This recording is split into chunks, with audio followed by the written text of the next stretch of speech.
Ever wondered how a single battle could wipe out 1,000 years of history? It sounds like something out of a fantasy novel, but it actually happened. We're talking about the Mahdist War in Sudan, and specifically, the Battle of Omdurman. This wasn't just a clash of armies, it was a collision of worlds, a moment that brutally ushered in a new era and slammed the door on an old one. So, what exactly was lost? Let's dive in. The story begins in the 1880s, in Sudan under the rule of an Egyptian-British coalition. This rule wasn't popular. It was seen as corrupt, oppressive, and foreign. Into this powder keg stepped a man named Muhammad Ahmad. He was a religious leader who declared himself the Mahdi, a prophesied redeemer of Islam. He promised to purify the faith and drive out the foreign invaders. His message resonated deeply with the Sudanese people, who flocked to his banner. They were tired of being controlled by outsiders. What started as a spiritual movement quickly became a full-blown rebellion. The Mahdi's followers, known as the Answer, were incredibly motivated. They believed they were fighting a holy war.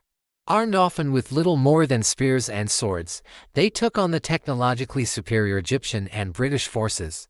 And guess what? They won. In 1885, they captured the capital, Khartoum. In a stunning victory that sent shockwaves across the British Empire, the Mahdi established his own state, the Mahdist State, with its capital at Omdurman. For over a decade, Sudan was independent, governed by Islamic law under the Mahdi and his successor, the Khalifa. This wasn't just a political shift, it was a revival. The Mahdist state represented a return to a form of governance and a way of life that had deep roots in the region's history, a tradition stretching back centuries.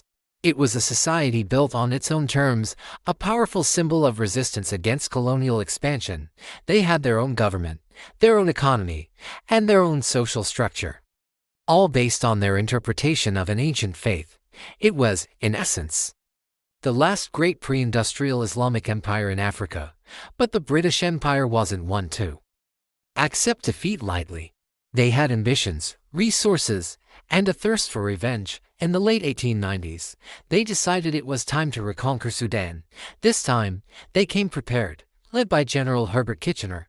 Massive, modern Anglo-Egyptian army marched south, their goal to destroy the Mahdist state and capture Omdurman. The stage was set for a final, decisive confrontation. On September 2, 1898, the two armies met outside Omdurman. The Khalifa's army was huge, with over 50,000 warriors, passionate and ready to die for their cause, but they were armed with swords, spears, and outdated rifles. The British-led force was smaller, but they had a devastating advantage: technology. They were equipped with the latest machine guns, the Maxim gun, and modern artillery. What followed was less of a battle and more of a massacre. The Answer charged forward in brave, disciplined waves, just as their ancestors had for 1,000 years. But their courage was no match for industrial-era firepower. The Maxim guns opened up, mowing down thousands upon thousands of warriors before they could even get close. It was a horrifyingly one-sided affair. In a matter of hours, the Mahdist army was annihilated. The British suffered fewer than 50 casualties. The Answer lost over 10,000 men. The Battle of Omdurman didn't just end a war. It ended a world.